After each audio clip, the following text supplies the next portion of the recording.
started doing our show unedited. So now we're filming. It will go on. And hello, everybody. Welcome to Disabilities Redefined with Dr. Wagner.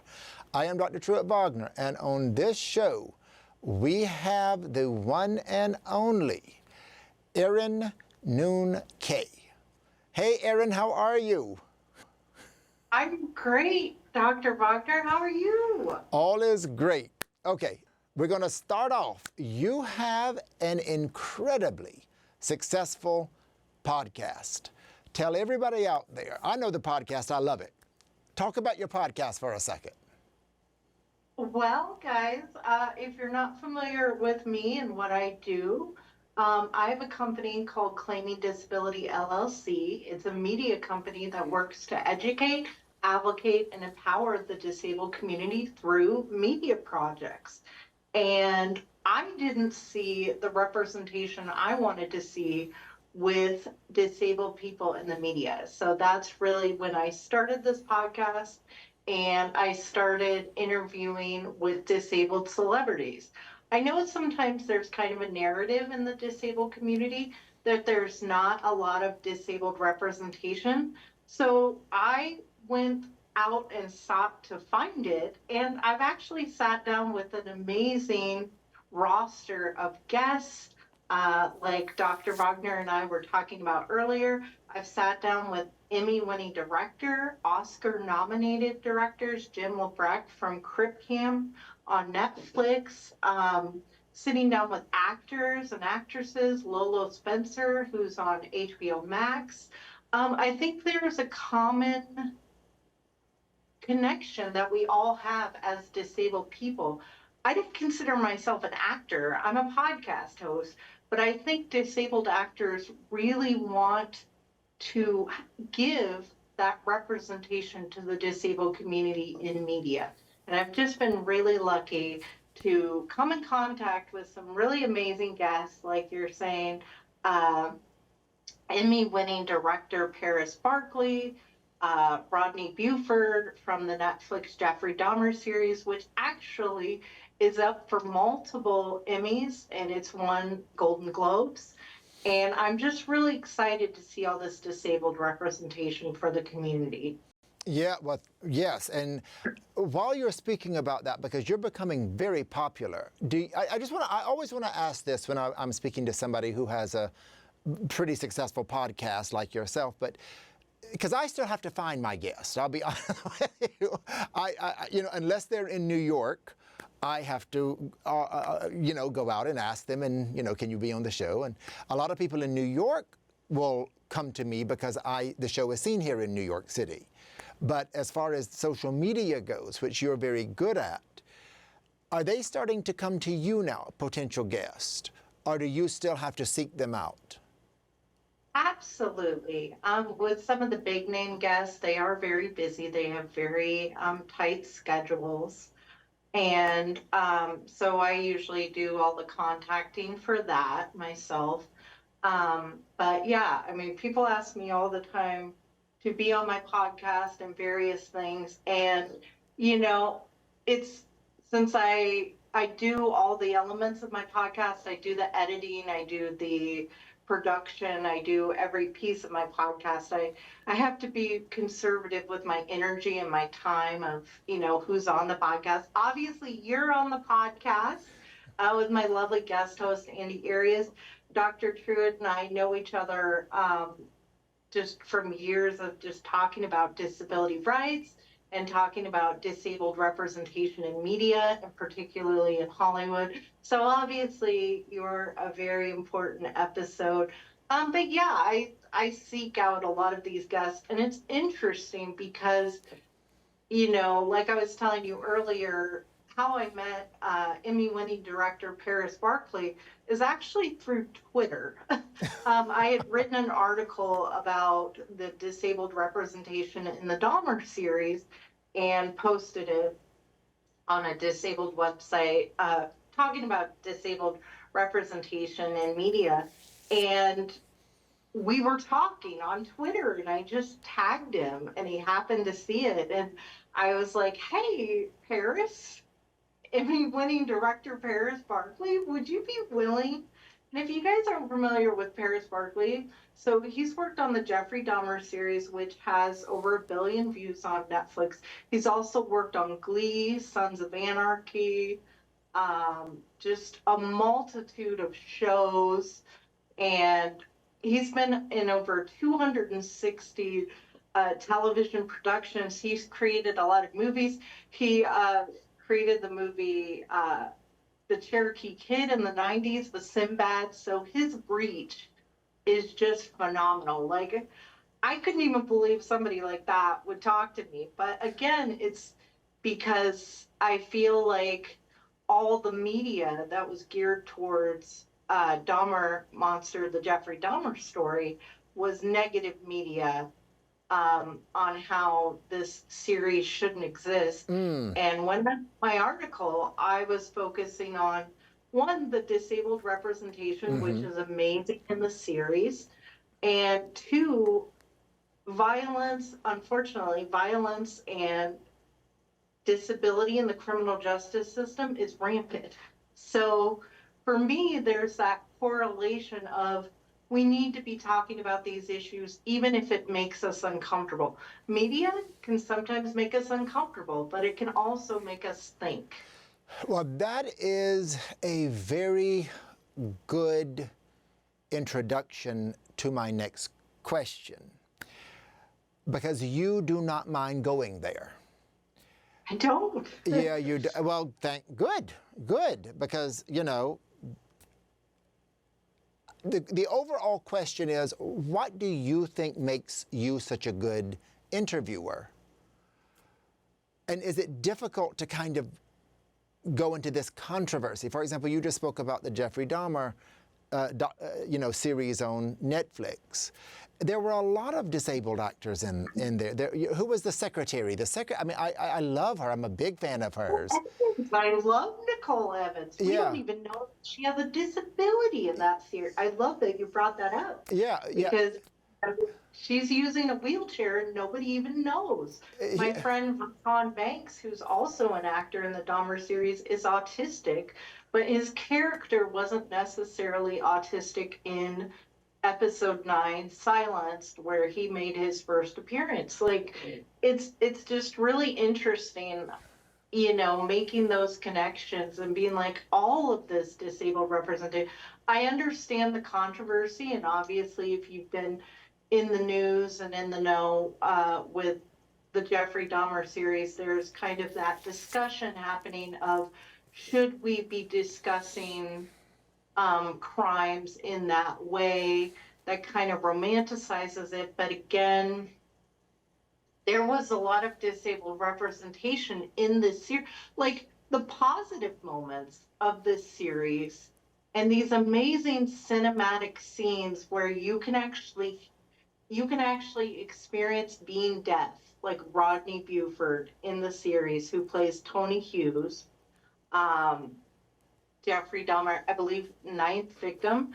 But you can actually experience being deaf on screen, and there's actual disabled joy that happens in the series, where you have a group of actually deaf actors talking about being deaf, gay, and, you know, in society, and just like being like, we're fabulous and we're amazing.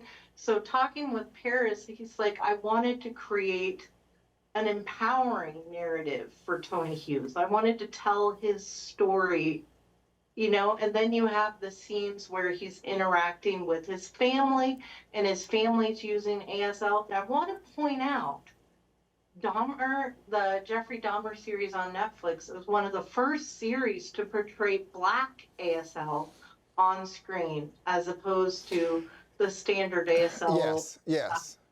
That's the standard. Yeah, that was important.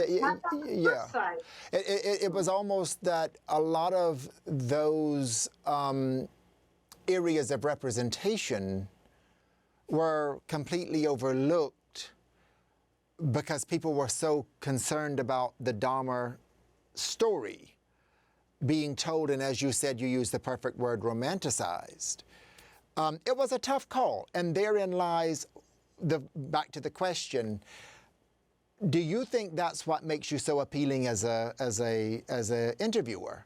Because you, because let's face it, people like a little controversy. They do. Let's go there for a second. You know, Erin, not gonna lie to you. I have been trying for like 8 years to get a reality show up and running, but the reality show just does not present controversy. I finally just gave up because I don't want that. I don't want that in a show about the disabled population and disabled people. But it does exist. You know, let's go there. It does exist. We see it on social media all the time, you know, and we're gonna talk about that a little bit later. But okay, so enough. I just wanna, before we move on, what are the 3 top qualities that you have that make you a great interviewer? Because you do a good job, and your population is out there, and your popularity is out there. So give us the 3 top qualities you think you have as a good interviewer. Well, you know, Dr. Wagner, this is always strange for me to be on the other end, to be on the hot seat, to Right. be sitting here actually doing an interview, because I like to be the person doing the interview and having the questions and kind of doing that. So it's always kind of strange for me when I do podcasts or shows or various things where I am actually speaking as a disabled entrepreneur, a disabled producer, where I'm sitting here and I'm talking. I feel like do I lean into controversy? Well, Dr. Wagner, as you well know, because you're a huge ally to the disabled community, having a disabled identity in general, you're being political. Like, if you claim your disability, I have a shirt on that says pretty disabled and powerful. If you claim your disabled identity, which my company stands behind, this idea of claiming your disabled identity, that's a political act. That is being political and controversial, because Good point. we live in a society Yeah. that values an able-bodied standard Yes. and values this rejection of disability. And again, you've heard it over and over again as the amazing ally that you are. You know, people in society are still, even with all the disabled models and all the disabled representation, which Dr. Wagner has had amazing guests on his show, you know, Miss Wheelchair America, and like all this amazing representation, there's still an overall consensus that being disabled is a bad thing, that claiming your disabled identity is a bad thing. So when people are like, oh, you enjoy controversy, I'm like, well, I think, you know, to be on social media, to kind of do it successfully, you kind of do have to lean into controversy. And I know I love you, Dr. Wagner, and you love me, but there's some disabled advocates that do not appreciate my stances or my things. And you're not everybody's cup of tea. And I think that happens in every community. Yes. Because we're all different, you know. No disabled person is the same. And I'm sure you've seen on your show as you've interviewed guests, we're not the same. We don't all think the same. And no one disabled person could speak for the entirety of a community. Wow. Disability is not a monolith. That is, I love it when you all say that, because every time I hear a prominent, recognizable disabled person like yourself make that statement, it always takes a load off of my shoulders, because as you know, I've been attacked myself, because I too am a disabled advocate, a disabilities rights advocate. And a lot of time people will get angry. I'm not disabled. You know, at this time in my life, I'm not disabled. That could change within 10 minutes from now. You know, you know, listen, there are lights above me that are thousands of pounds. One could just plop and fall on top. You know, so who knows what will happen in the future. But I've always said it, as a able-bodied ally and advocate, I will be the first to say, I do not understand what it is like to be disabled. And I'll also say that my voice doesn't mean half as much as yours, or you know, some of the actresses and models and actors and politicians that we've all interviewed that in fact do, you know, are recognized within the disabled population. So, but I think that it's important for you, what you just said was so important. Everybody's story is different. You know, I always make a statement, and again, I'll just say, and I just want to see what your thought of this. If 10 individuals came into my caseload at the university tomorrow with the same disability, same age, same socioeconomic status, same race, religion, major, future career goal, after 6 months, there would be just as many differences, if not more, than similarities, if not more differences. And I think that's a very refreshing thing, because the disabled population is vast and varied and unique, and the personalities are, you know, very much diverse within itself. So I can agree more. I always say disability representation is important because it shows the diversity within the population. If that makes any sense to anybody, I don't know. Yeah, but when you get to show the different characters and personalities, it's very important. So therein lies my little stake. So as we wind up, though, I do want to ask, what do you think should be a future goal? What is a future goal for people like yourself who are recognizable within the disabled population with your podcast and media presence? What will be a future goal for you? Well, this ties in perfectly, Dr. Wagner, and honestly and truthfully, I'm going to disagree with you and be my controversial self for just a moment. I actually think that you are a tremendous ally to the disabled community. And I use the term ally because that's like the buzzword, right? Like you're an ally to the community, but you're also doing that important work of amplifying. I mean, what are we doing right now? It's amplifying disabled voices, disabled experience. Like you're saying, oh, I identify as able-bodied, but I could become disabled at any time. Just that you have that foresight as an able-bodied person, realizing that disability is a human experience and anybody at any time can experience, like, I would not sell yourself short, Dr. Wagner, because you're doing the fact that you have a show that focuses on disabled voices from every walk of life. You know, you've got people from Miss Wheelchair USA, actors and models, and people from all these different walks of life. You're doing the work. So I know in the community there's kind of this, you know, well, if you're not disabled, you shouldn't be representing the community.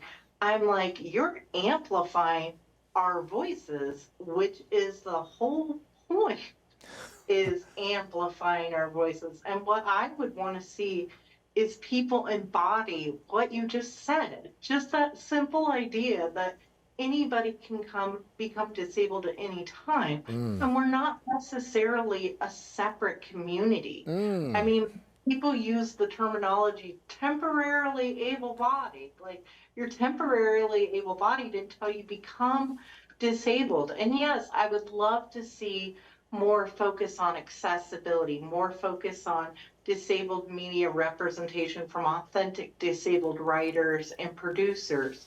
But just that you're taking the time to listen and really, and again, when I sat down with Paris Barclay, who was talking about being on a committee and a commission, he's a Black gay man in Hollywood. And he's like, but I want to build a committee for disabled people and disabled actors and build that up. Like, I think when we're like, oh, you know, we're not an ally, we're not a disabled person, we can't speak on our experiences. You can speak on your experience as an ally and how diverse and amazing and rich, you know, the disabled community is and how important You're doing amazing work, Dr. Wagner. Well, I never want you to think no, that no, you're no. not.